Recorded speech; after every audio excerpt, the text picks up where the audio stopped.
And I'm going to now turn us over to our second session, which is going to focus more on investments and regulations of real estate. And again, I'm going to ask our panelists to please just say a few words about themselves when they start. And with that, I am going to turn it over to our first panelist, who is Greg Calico, also an alum of the law school, I'm proud to say.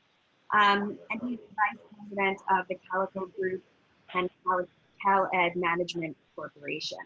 So Greg. Is Greg, oh, there you are, okay. Yes, hi. Hi, everybody. So am I just introducing myself, or would you like me to start? No, but you could definitely tell us about yourself and what your job is, and then go ahead and start. All right. Hey, guys, everyone. I'm Greg Calico, fourth generation in a family-owned and operated real estate business. Our office is in Westbury, Long Island. We do ownership and management of real estate in the 5 boroughs, as well as Long Island and Westchester. We also do a lot of development in the southeastern region of the country, and markets such as North Carolina, South Carolina, Alabama, Florida, and Texas.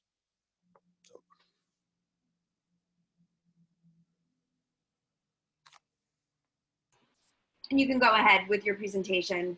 Okay. All right. Well, first, Ashira and Professor Nick Bacht, I wanted to thank everybody for their time today. And, I was hoping to get the opportunity to meet everybody, but I think it's more important. And I think we all agree that, everybody just stay safe and, kind of confined to where they need to be until this pandemic is hopefully behind us. Instead of really presenting slides, I figured I would just give a little presentation as to what we're finding in the current real estate market in New York and the Southeast. I'll start with some statistics, broad, and then get a little bit more granular. It came out this morning that in the first quarter of 2020, GDP shrank 4.8%. And this is the lowest in, I think, since about 2014. And, to compare in overall numbers, in 2008, the fourth quarter of 2008, GDP shrank for that particular quarter at 8.4%. And when we look at GDP shrinking 4.8% in the first quarter, we also have to look at that COVID did not really hit us until early March. January and February, we still saw unprecedented growth. We saw the stock market and we saw the Dow at almost 30,000 points. And as far as the real estate market, we have seen from 2018 to 2020, over 50% decline in transaction volume. So what that means is in the first quarter of 2018, multifamily properties in the 5 boroughs of New York City, they had about 1.5 billion in transaction volume, and that's for all multifamily apartment buildings of north of 2.5 million. Am I still on? Sorry, hello? Yes, you're still on. Okay, great. So $1.5 billion of transaction volume was in 2018, and that number went to about $1 billion in 2019 in the first quarter. And the first quarter of this year, due to the COVID pandemic, we are now at 740 million. So there's over a 50% decline in building transaction volume in New York City. So what that means is, for New York City, it's obviously not a good thing, because if less buildings are being bought and sold, then you're going to have less things such as less transfer taxes, less mortgage recording taxes, and less revenue for the city. The other thing that we need to distinguish is larger versus smaller landlords. You have certain landlords such as Blackstone or Lefrak who own 10,000 rent stabilized plus units in New York City, and you have smaller mom and pop landlords who do not own more than a handful of units. So which takes us to COVID. Right now in the COVID environment, we're seeing every sector impacted, and some more than others. We have seen throughout the last month, in April, we saw about 80 to 90% of residential tenants paying their rent. Typically, when a tenant approaches us, or a lot of landlords that I've spoken to saying that they're unable to pay their rent, we typically are flexible with them if they provide the necessary backup and paperwork showing that they no longer are employed. So we try to be flexible with them on on those issues. And if they are, were employed and are now not employed, they're currently collecting unemployment. So we still see about 80 to 90% of all residential tenants currently paying rent for April. For May, we think that's probably going to go down to about 70 to 80%. And we believe that that's the case because when we look at exactly when COVID hit, it really, the prime time when COVID hit was mid-March. That's kind of when all the sporting leagues shut down and really life shut down. So the first full month of the COVID impact was April of 2020. And we saw that, across the United States, about 5 to 6 million people were being laid off, throughout the country. And, that's an additional 20 million people that are presently, unfortunately, unemployed that, that were employed in March. If we look at landlords, and as far as relief, if tenants aren't paying rent, the issue is not just with the landlords. You have issues with the banks, the insurance companies, and as well as your service providers. If tenants, whether they're residential, retail, office, no matter the asset class, if they're unable to pay rent, an overwhelming majority of landlords have mortgages on their property. So what that means is if you're not collecting the necessary rent to pay the mortgage, you're going to see things such as mortgage default, widespread mortgage default, decreased property tax collection for New York City, and a decline in city services. So that's, one of the many issues that landlords are facing. And as far as the legislature, you have a couple of different, extremes. You have, which, majority of landlords agree with is, rent freezing for the next about 60 to 90 days, where there's no increase in any rental rates in the city as leases expire. The other issue that landlords are facing is, an eviction ban. There's an eviction ban in New York City saying that even if tenants at this point are not paying rent, that landlords, no matter the asset class, are unable to evict tenants until the end of June. Certain politicians want that to be extended until September of 2020 and even April of 2021. Now, what this does is you're going to have, the potential pitfalls of this is you're going to have tenants occupying apartments for up to a period of close to a year and not paying rent, which is going to lead, as we said, to widespread mortgage default and decreased property tax collection. So the issue that we're having now is the city council wants to vote for the eviction ban to expand another year, but the landlord organizations are pushing back, and sheriffs and New York City marshals, as I've read this morning, are pushing back and saying that that's really a New York State call and not a city council call. If we look at, people's spending habits, and if they're collecting unemployment, you're going to see tenants really only spend money on things that are essential: food and rent, and, maybe Amazon, select buying things on Amazon, whether it's toilet paper or paper towels. No luxurious items, which is, speaking to the issue with retail. People aren't buying cars. People aren't buying new clothes. People aren't going to the gym. People aren't buying toys or books for their children.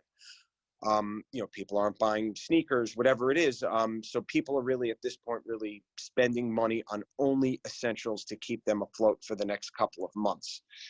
So what that means is high-end retail is in, we think is going to have some substantial issues. Call it the Madison Avenue and Fifth Avenue retail, because the rents in New York City for high-priced real estate is very expensive. And those are items that are either mandated to be closed by the state. And even when the state decides to reopen, we think we're going to see a precipitous drop in interest in people shopping in those places, because people are going to still focus on the essential services: food, water, shelter.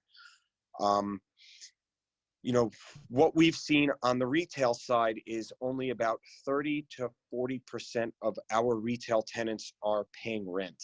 And typically, if a retail tenant approaches us and says that they're unable to pay rent, what we do is we issue some sort of a forbearance agreement.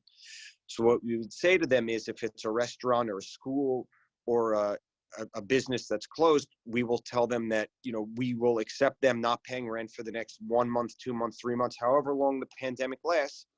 And we're going to do something basically, which is called amortizing their rent payment over a 12-month period starting in January of next year. So in simple numbers, if you're a restaurant paying $1,000 a month in rent, you're basically going to say, okay, well, what we're going to do is we're going to suspend your $1,000 a month rent payment, and you're going to only pay $80 a month in rent starting in January of next year to provide some relief. But every tenant that can't pay rent, no matter the asset class, you know, we are very focused on communication with them. What we don't want, and what the entire societal system doesn't want, is people that still have jobs and that are refusing to pay rent, because, you know, society functions, banks, insurance, mortgage companies, on tenants paying rent and landlord being able to satisfy their banks as well as insurance companies. Let's see, you know. Yeah, you have about maybe 1 more minute. Okay, yeah, I mean, I just want to, you know, say finally, you know, we've seen a mini exodus of people out of certain high dense markets, such as New York City. You have people in their 20s and 30s that are renting apartments in New York City, Queens, Brooklyn, wherever it may be, when their leases expire. They're really opting to leave and moving back in with their parents or a relative just to save money on rent. And again, just only essentials: food, water, shelter. You know, so the issue, I think, is going to be, you know, getting residents back into these highly dense cities, and, you know, in the workplace, trusting, you know, the cleanliness of the transportation services. New York relies on so much public transportation. So even when, you know, Dr. Fauci or Governor Cuomo or Mayor de Blasio say, okay, it's time for everybody to come back to work on a staggered schedule, how are we going to handle the influx of people on public transportation? Are they going to carpool? Are they going to Uber? Are they going to zip car? How are we going to get people back? So in addition to being a landlord, there's larger questions, whether you're on a city side, landlord side, that we all really need to ask ourselves, you know, moving forward in this pandemic. So. Yeah, thank you. I think that those are a lot of the changes and issues that we're going to see develop over the next, you know, couple of months, year, etc. And so now I'm going to turn it over to our second panelist, Josh Harris, who is the Vice President of Strategy at Skanska USA Commercial Development. All right. Thank you so much. It was a great pleasure to be here. I obviously wish we could have been in person when I originally agreed to do this. I was at one of our actually strategy session conferences in Fort Lauderdale, traveling around, and, you know, very excited to say yes. I had actually spoke at this conference, I remember it was a year or 2 years ago, while I was actually a professor at New York University and at the Shack Institute of Real Estate. So I've since, if the name seemed familiar, but the name of the company didn't, I did join Skanska last year. To give you just a quick update about sort of our business unit, but my role within it.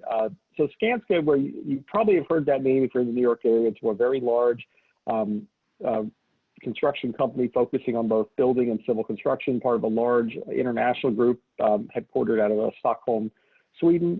Commercial development, or CDUS is kind of our internal moniker for it, is the actual investment and development arm of Skanska Global. Obviously for the USA, we have sister units in the Nordics as well as in Central Europe. And our main focus is developing office and multifamily properties with some, you know, generally urban infill. So my role is on the corporate level, basically overseeing strategy growth kind of and research, you know, for all of our markets, which are presently Boston, the DC, Northern Virginia area, Houston, Seattle, and Los Angeles, which is actually our most recently added one. So New York City is actually not one of our markets, although you have a lot of big projects and also infrastructure development. So LaGuardia is probably the biggest, then followed by sometimes the Farley Post Office, or basically the Penn Station replacement. Those are very big Skanska projects. Skanska has a deep, long history in the New York City region and will continue to do it, but it is not yet, and maybe it will be, maybe it won't be, who knows in the long term of the future, but it is not a market we have yet to enter for commercial development business. So just in case if you had a question you were asked about a New York City project, I'm probably not that person. So I do want to just to give you a context of what we do build and what our strategies have been, and I have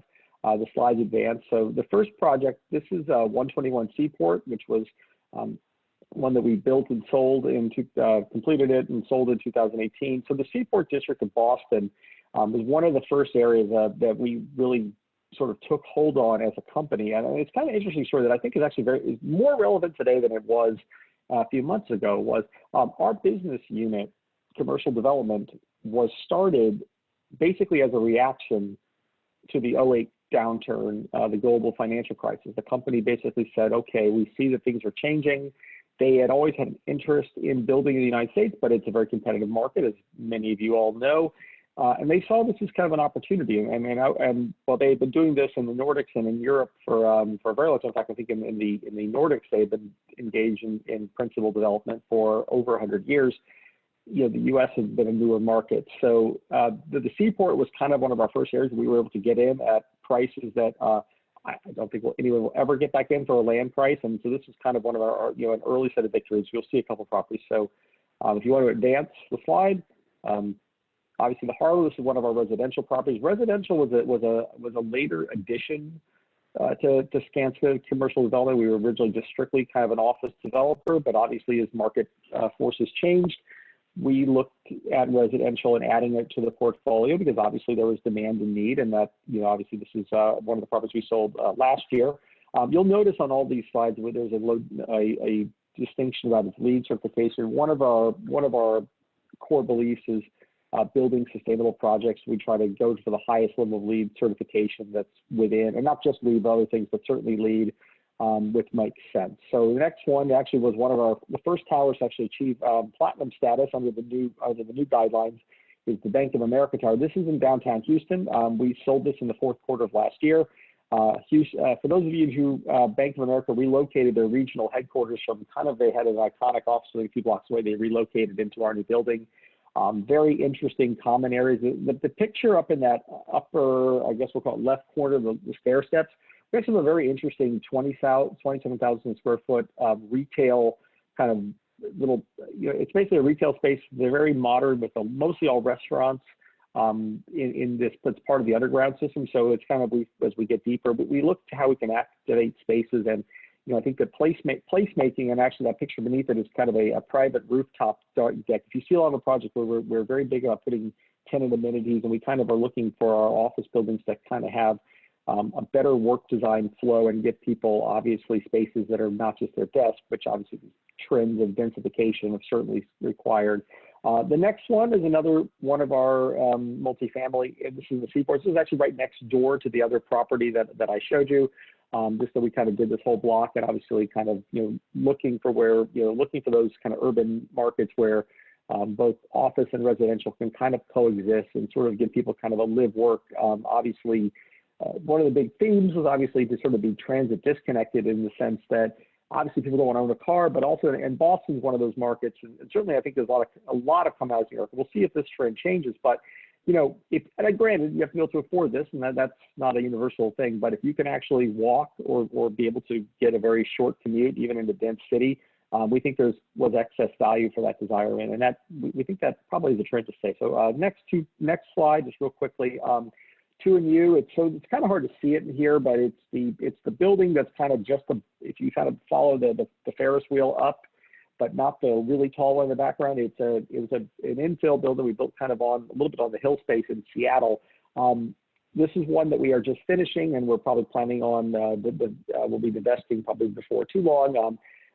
Fully leased office building to a bunch of tech tenants. You can see the names there. There's a really interesting YouTube video in this because we actually, this picture doesn't give it its justice, but we actually had to throw the building up into the air on top of columns. A very interesting urban design. So I think there's a great YouTube video. If you search this 2+U, you can see it. The final one, RESA, just show you that this is maybe more, sort of, I think to say basic, but a really, kind of a standard retail urban infill in the Washington, D.C. corridor.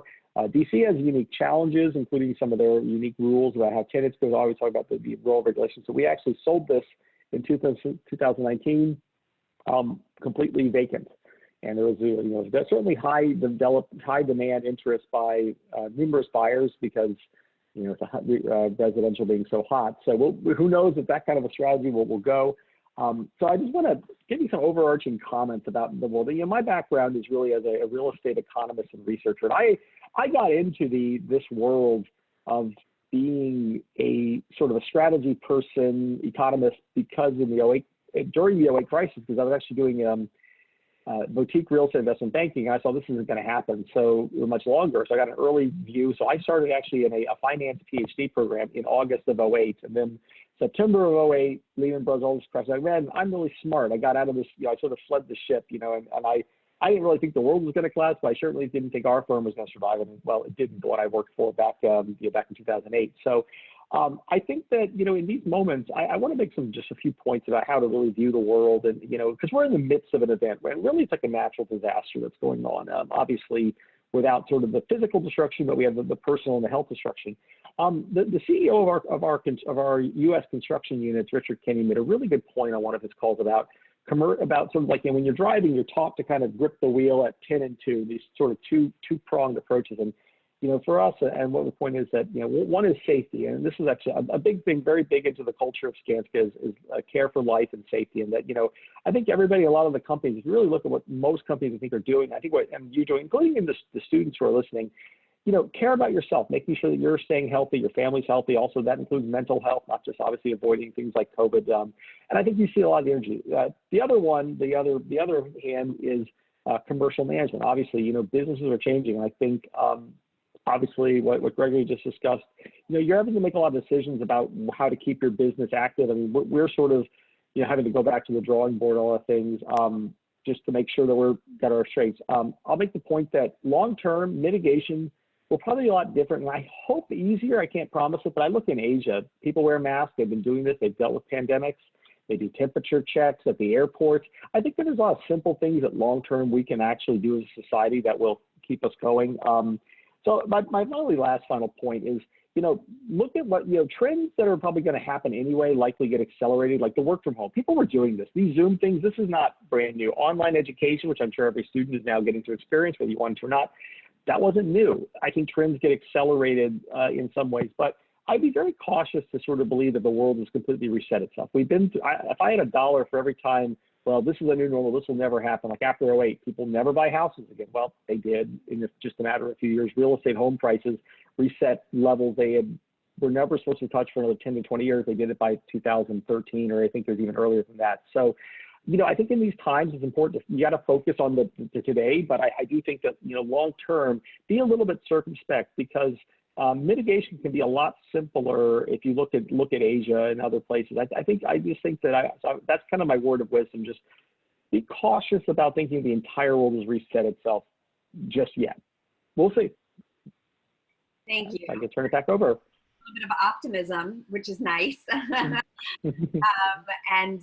it's my pleasure to welcome David Borden, who is the director at Ackman Ziff Real Estate Group, and again, another proud alum of Hofstra.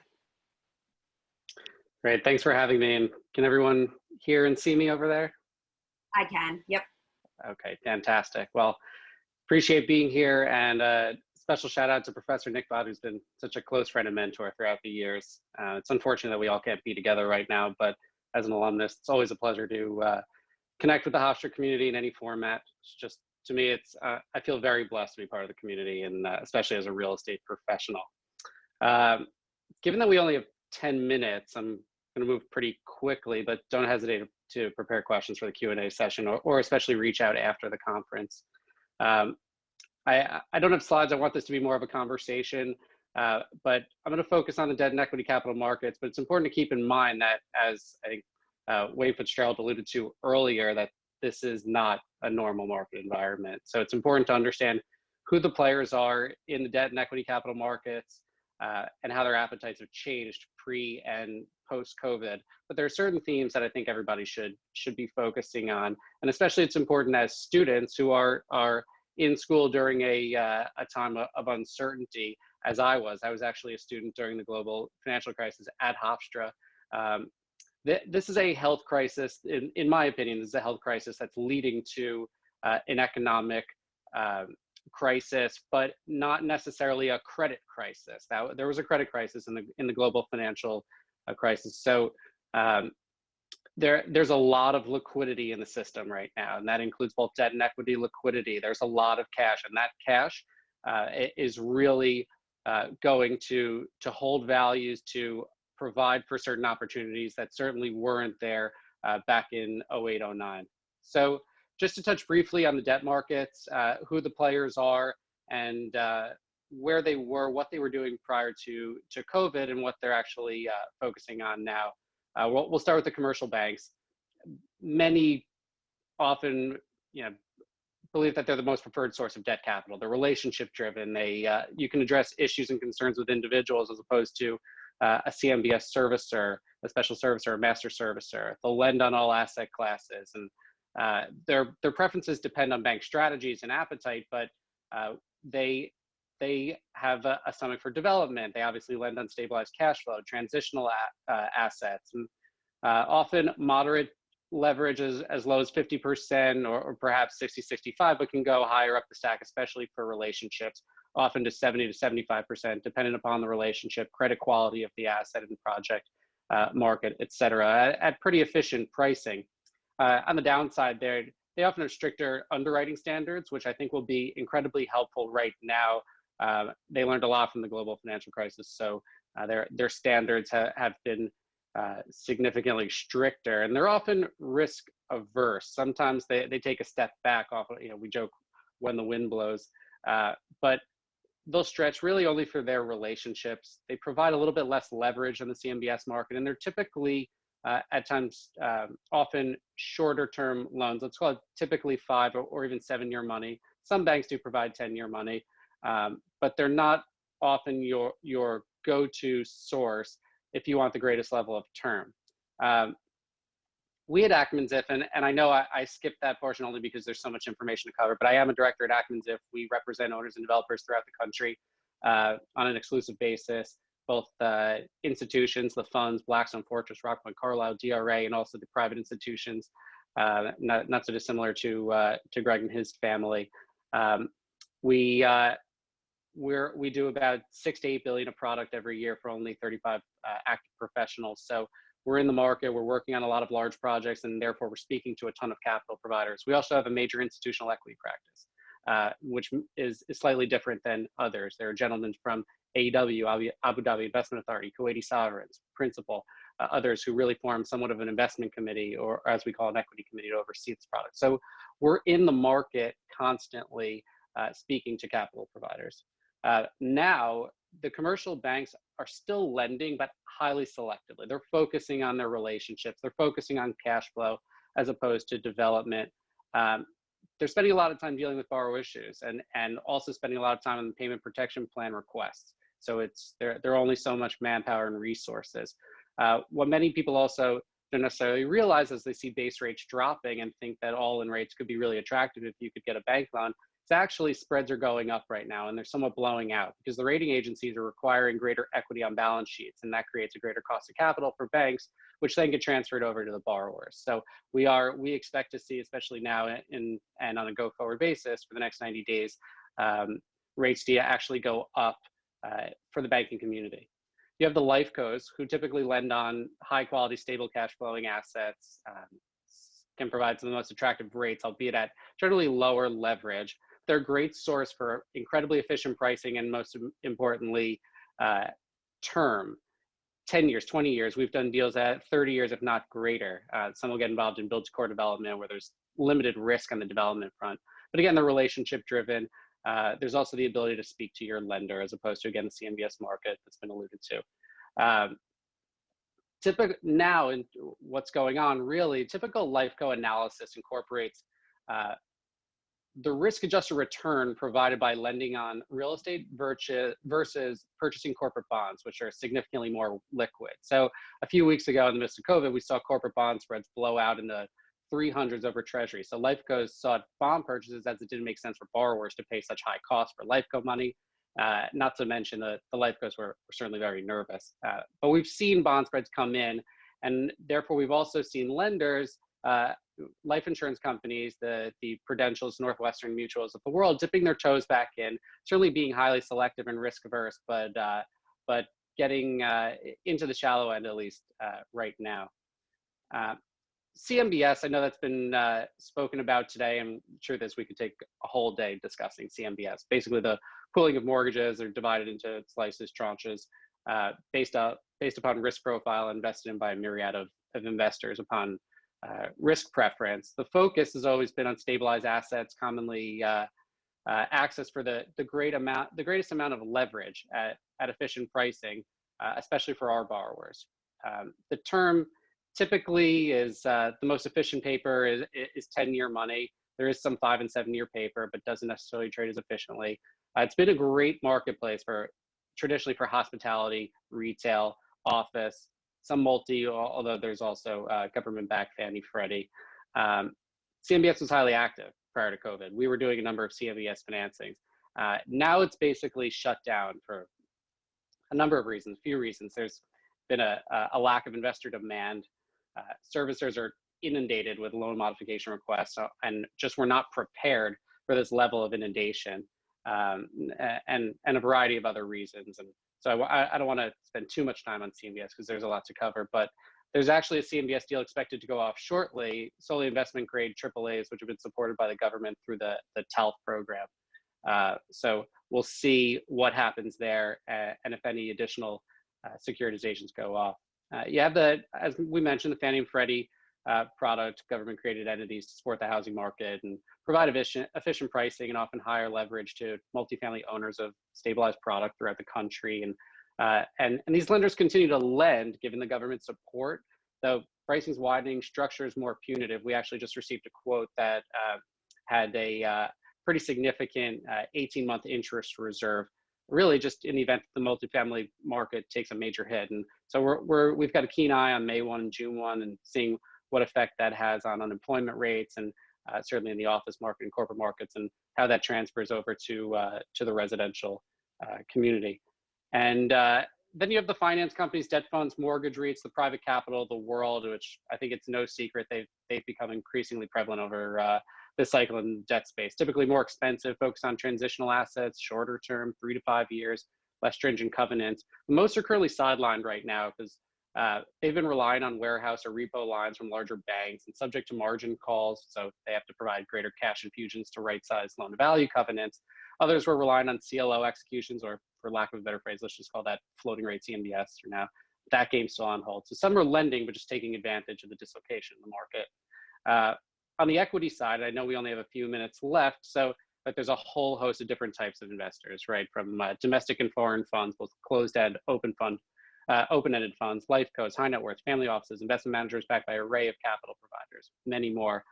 Pre-COVID, there was a major disconnect between buyers and sellers, largely as a result of both the low interest rate environment and just not enough conviction from underwriting standards as to hit target yield. So it was actually a real struggle for many investors on the equity side to put money out.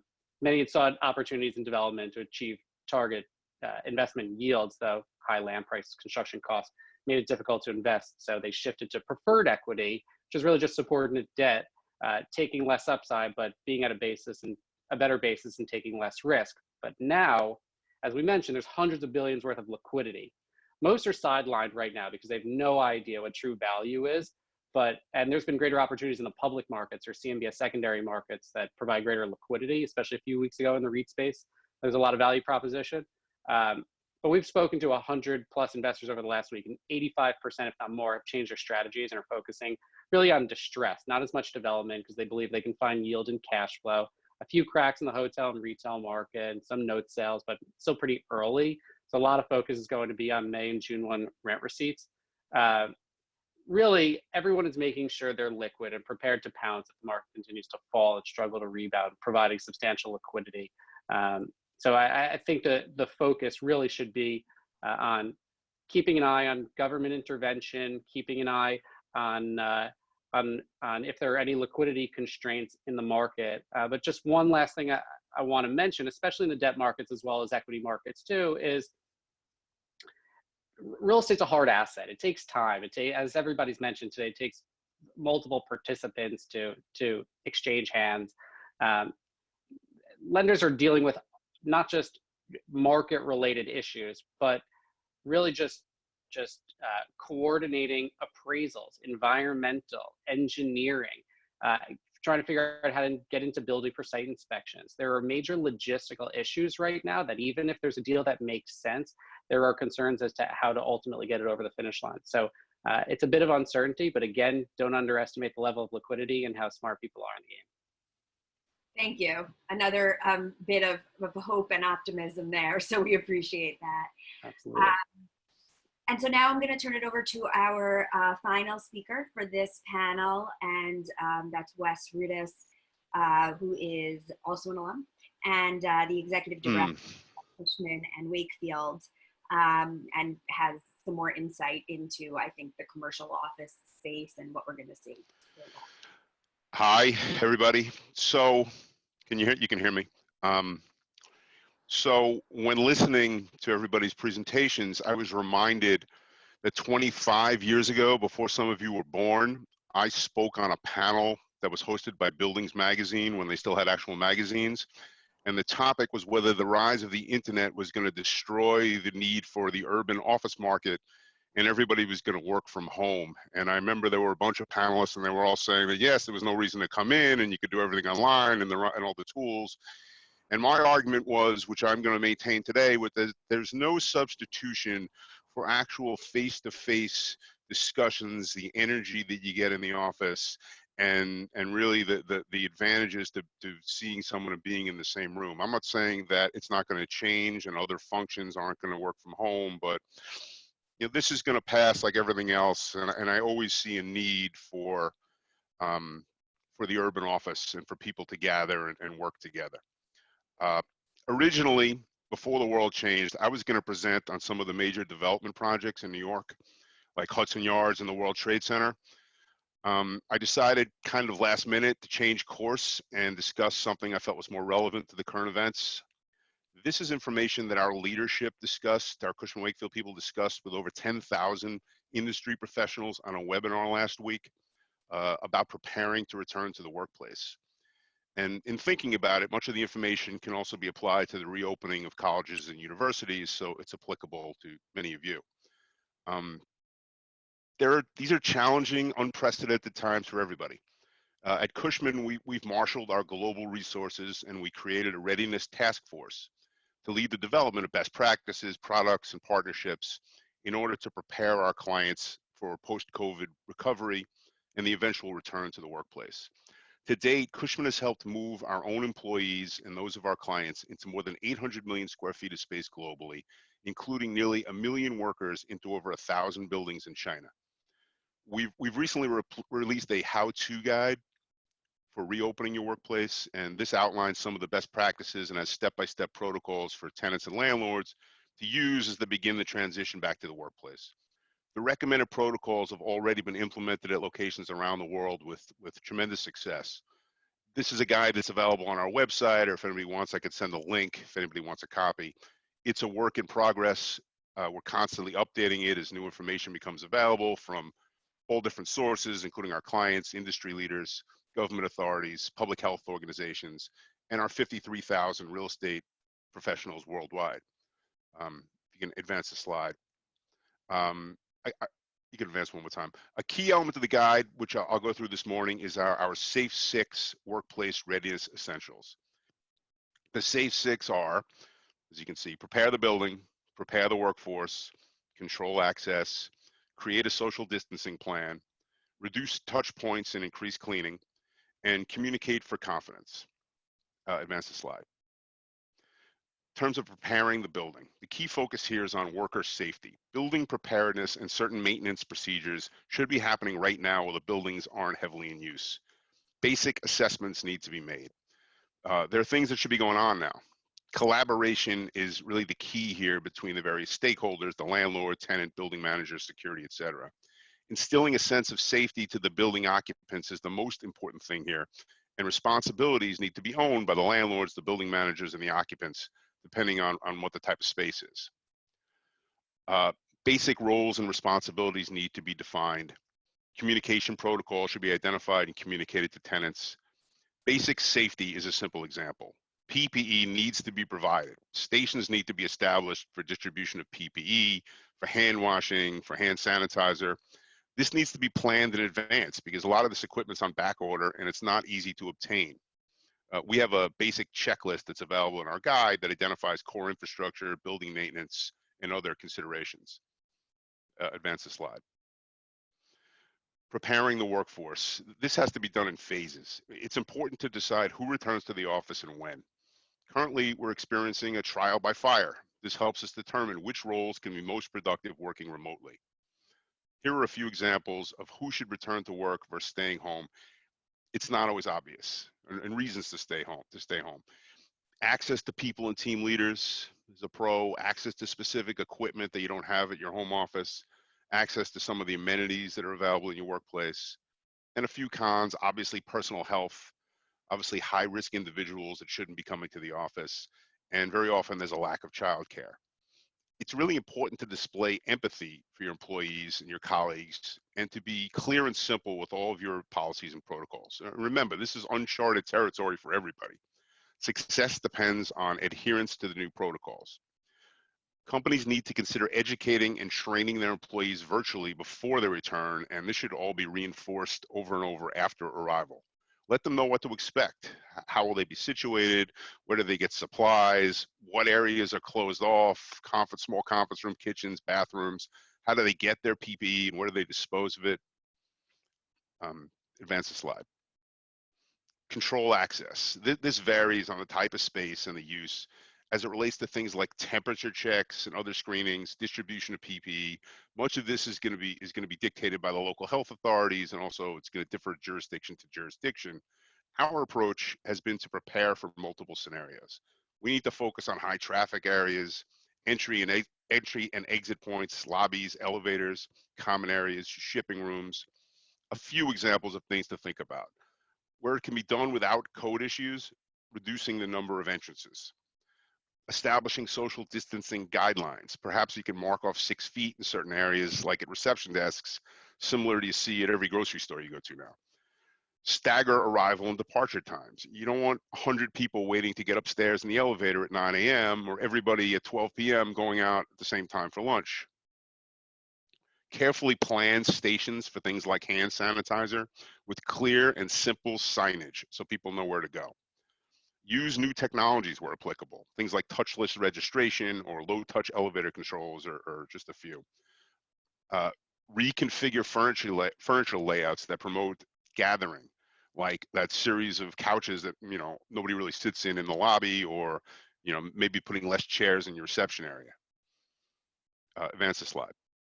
Social distancing. We've been living with social distancing for almost 2 months now, so much of this is familiar.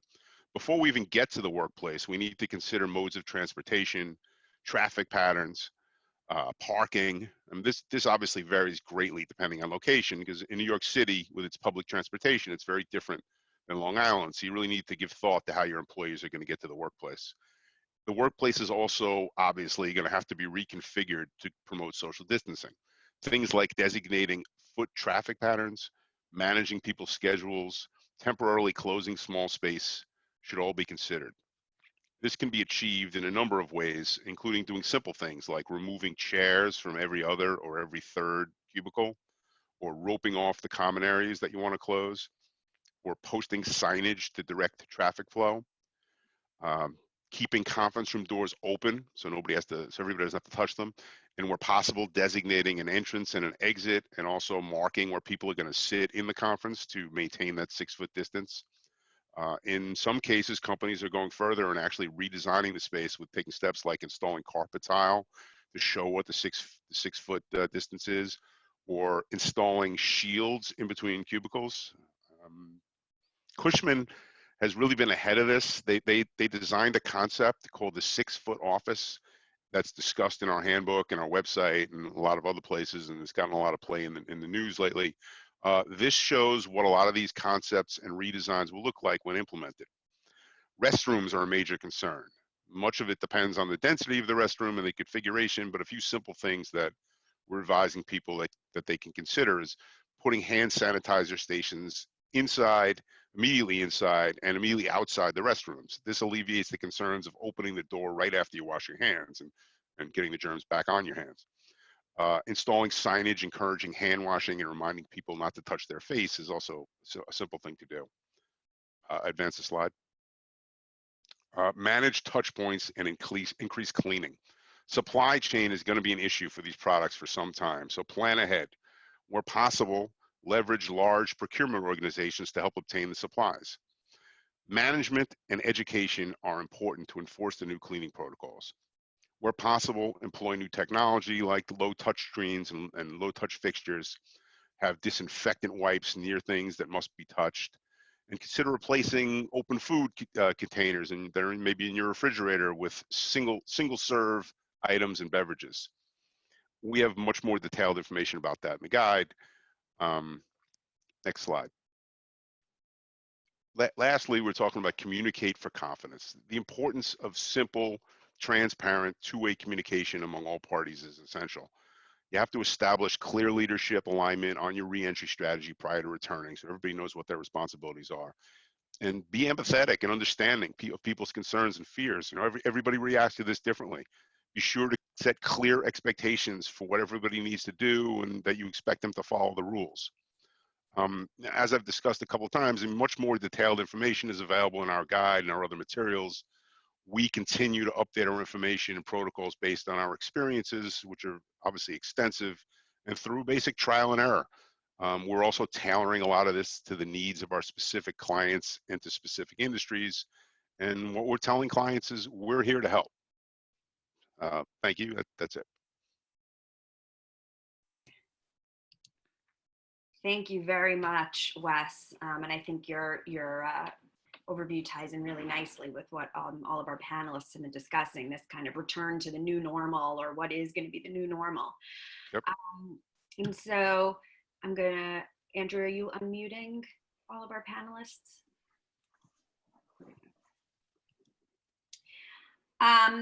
And so I want to, again, I have a bunch of questions already, and I want to encourage people to submit some more.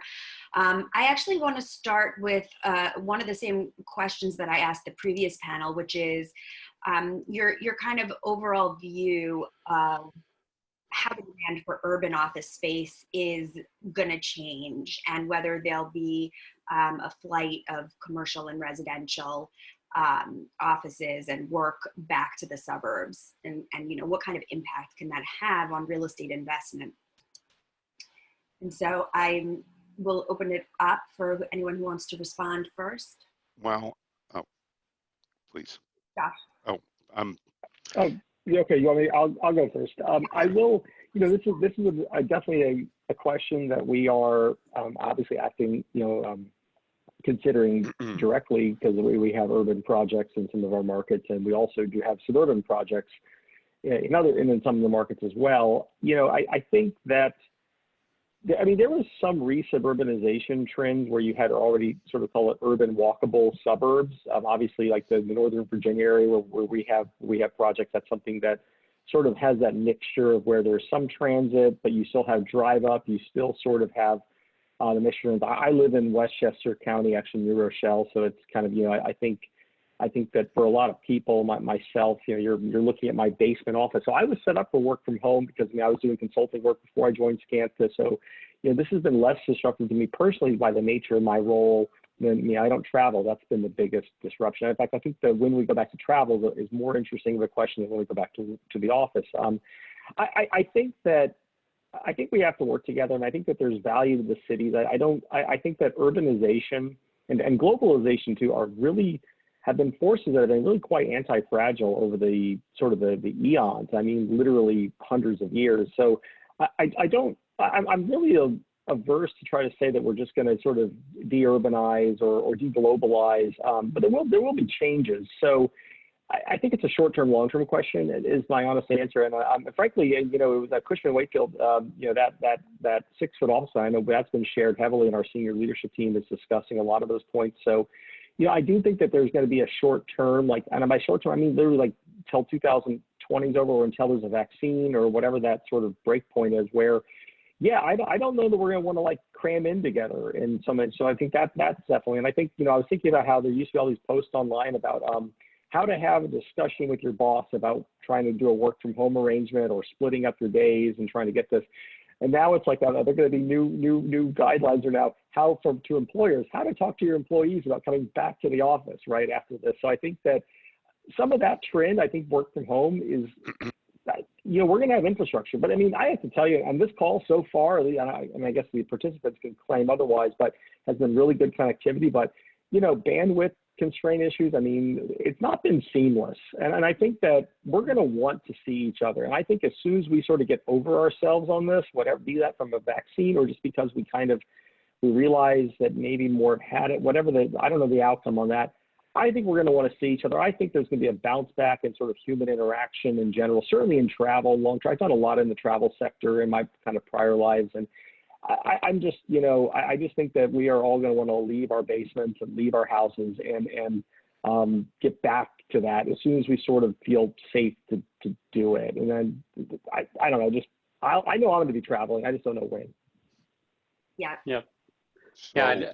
I'm sorry. Sorry. Go ahead. No, go ahead, please. I've been through, since I got out of law school in the early 90s, 4 of these, maybe 5 if you count Sandy, you know, devastating events that were supposed to end the urban real estate market. I mean, I was downtown on 9/11 when, you know, the whole place blew up and you know, we all ran for our lives, and it was, you know, one of the worst days ever. And you know, no one ever thought that downtown Manhattan was going to come back. And you look at it 20 years later, and it's, you know, it's unbelievable up until 2 months ago, and totally transformed, and the market is the highest rents ever. And that happened after the .com bust, and it happened after 2008.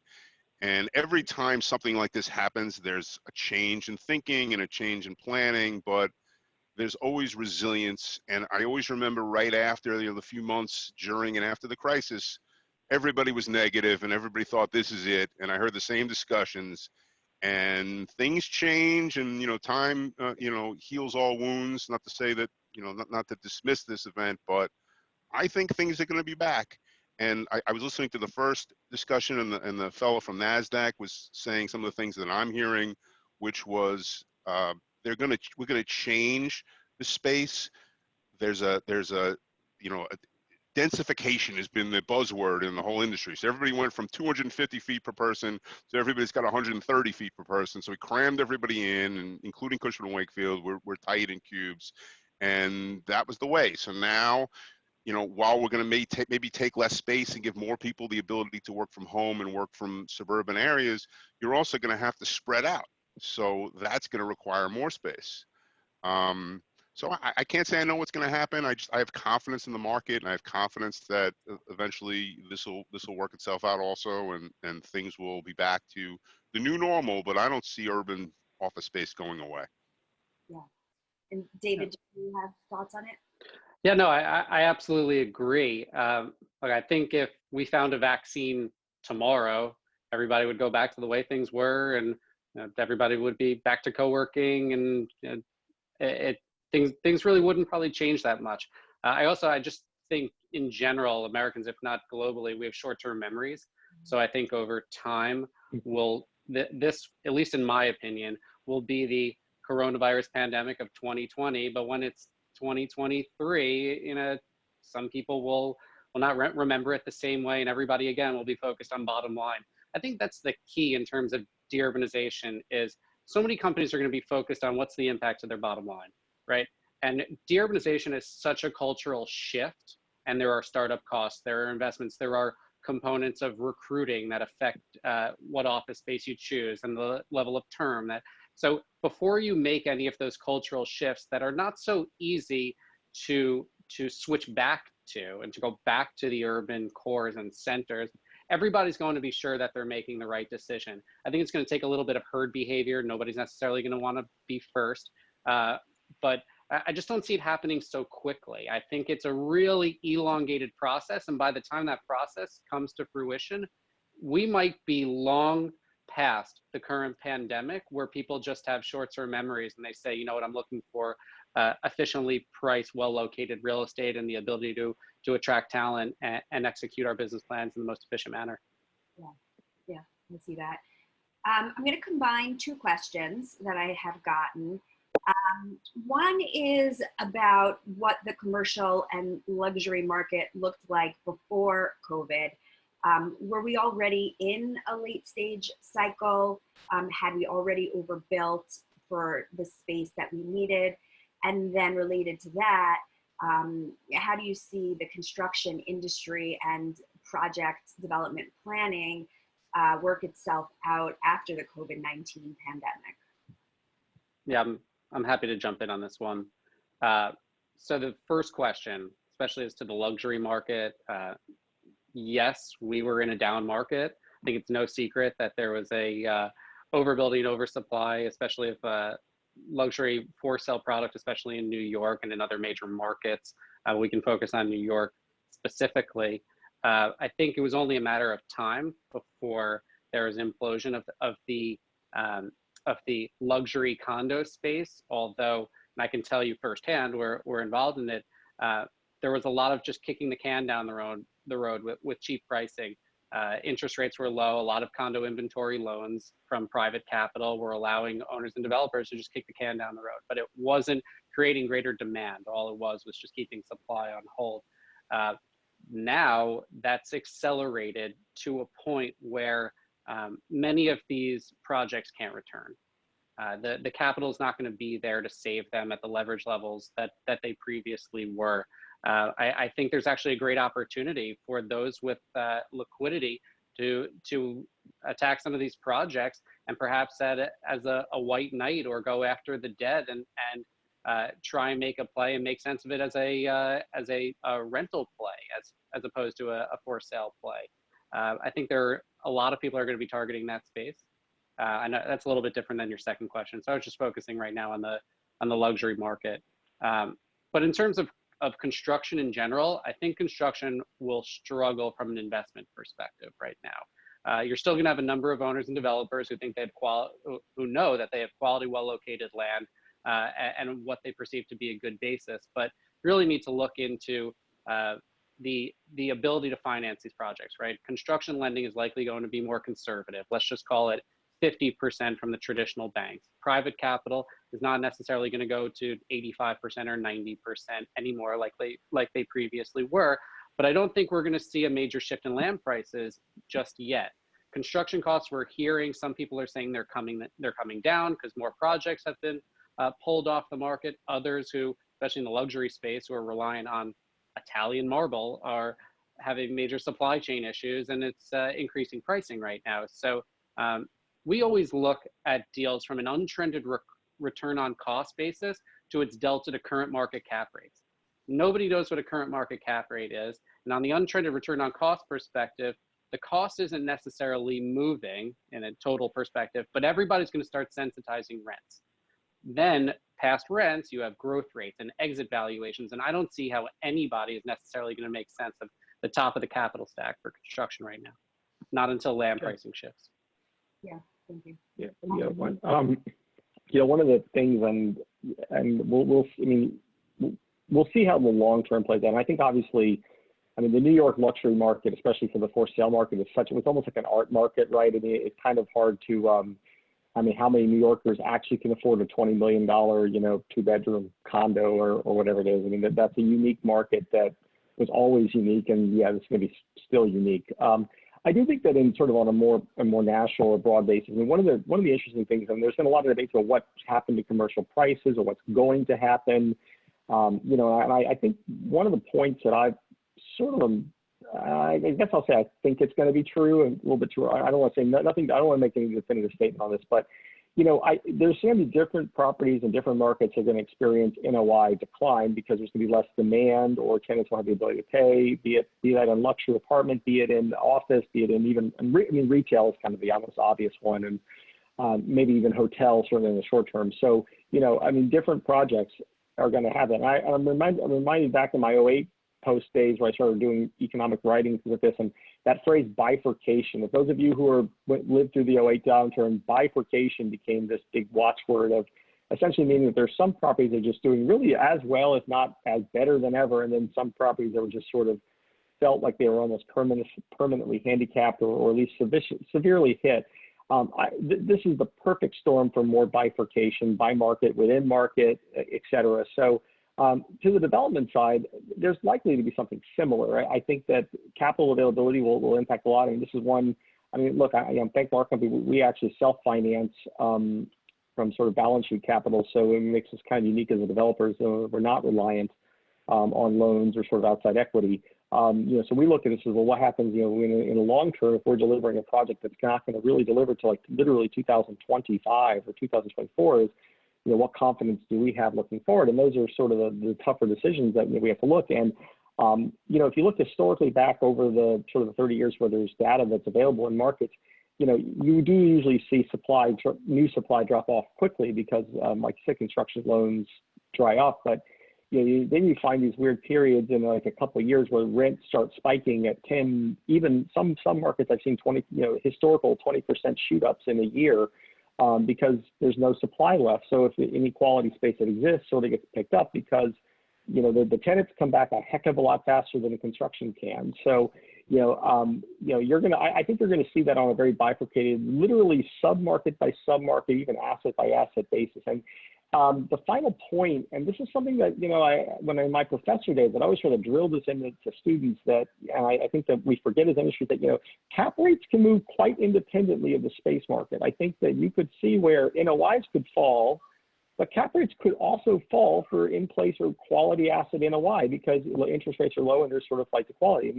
And cap rates could also go up and inflation could take hold where you see cap rates go up and then rents rise. So like, those markets are a bit disconnected and so are construction prices. And, I think that that's something that when you're really starting to look forward is you have to kind of remember that the markets can move more dynamically and that that the capital markets and the space markets are not as permanently yoked as they sometimes behave. People think they behave. And I definitely want to reiterate that those things are not locked and that you can have bifurcated moves. And that's, if I had to guess, that's what's going to happen. Thank you for that. And Wes, do you want to take us out with a first thought? I think your question was about what was happening in the market versus what's happening now. A lot of people kept predicting that the market was at a high point and we were at a bubble, but including myself to some degree, but the rents were the highest, the construction was booming, the construction was being built and it was being leased. Hudson Yards was booming and making, getting incredible rents and filling up as fast as they can build the buildings. So everything was kind of full speed ahead. What's going to happen now? As one of the other guys said, nothing's going to happen unless they can get financed. And I think that the financiers are going to have cold feet. So I think for a while, the projects that are going on now, most of them will get completed.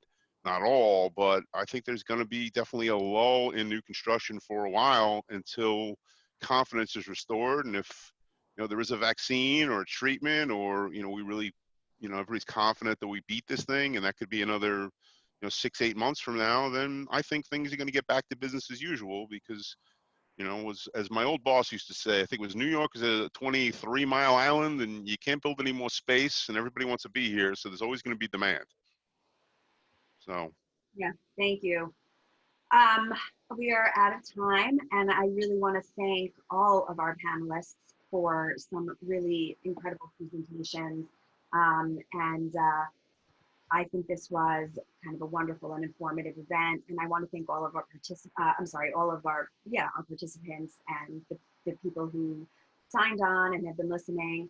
I have many more questions than I could get to in this time, and so You know, I encourage all of our panelists and myself to read those questions and, you know, think about answers.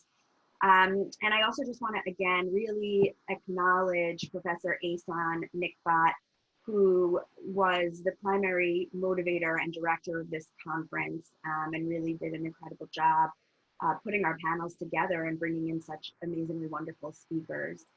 And with that, I think we're going to sign off, and I look forward to seeing you hopefully in person at our next big event.